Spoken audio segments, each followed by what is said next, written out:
സ്വർണം പൊട്ടിക്കൽ സംഘം തന്നിലേക്ക് എത്തിയത് എങ്ങനെയെന്ന് അറിയില്ലെന്ന് കരിപ്പൂരിൽ പിടിയിലായ സ്വർണം പൊട്ടിക്കൽ സംഘം ലക്ഷ്യമിട്ട മുഹമ്മദ് സൽമാൻ 24നോട്.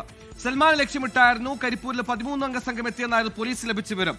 പോലീസിനോട് എല്ലാ കാര്യങ്ങളും പറഞ്ഞെന്നും സൽമാൻ പറയുന്നു. അതേസമയം പോലീസ് പരിശോധനയ്ക്കിടെ രക്ഷപ്പെട്ട പൊട്ടിക്കൽ സംഘത്തിലെ ബാക്കിയുള്ള 3 പേരെ പിടികൂടാനായിട്ടില്ല. കൂട്ടാളികൾ പിടിയിലായതോടെ ഇവർ കാറുമായി മുങ്ങുകയായിരുന്നു. ഇവർക്കുള്ള അന്വേഷണവും ഊർജിതമാക്കിയിട്ടുണ്ട്. 24 എക്സ്ക്ലൂസീവ്.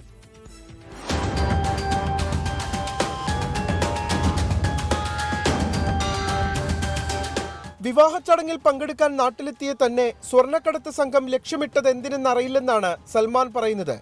താൻ സ്വർണം കൊണ്ടുവന്നിട്ടില്ല, ഈ സംഘവുമായി ഒരു ബന്ധവുമില്ല.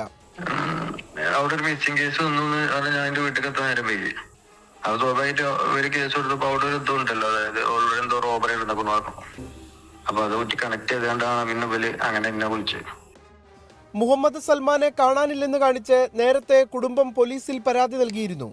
അതേസമയം പോലീസ് പരിശോധനയ്ക്കിടെ സംഘത്തിൽ നിന്നും രക്ഷപ്പെട്ട 3 പേരെ ഇനിയും കണ്ടെത്താനായിട്ടില്ല.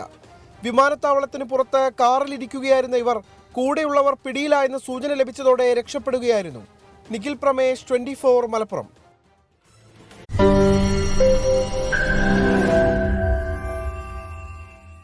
ലോകത്തെവിടെയായാലും ഏത് സമയത്തും 24 വാർത്തകളും ഓഗ്മെന്റഡ് റിയാലിറ്റി പാക്കേജുകളും എക്സ്പ്ലെയിനറുകളും വിശദമായി കാണാൻ ഞങ്ങളുടെ യൂട്യൂബ് ചാനൽ നിങ്ങൾക്ക് സബ്സ്ക്രൈബ് ചെയ്യാം.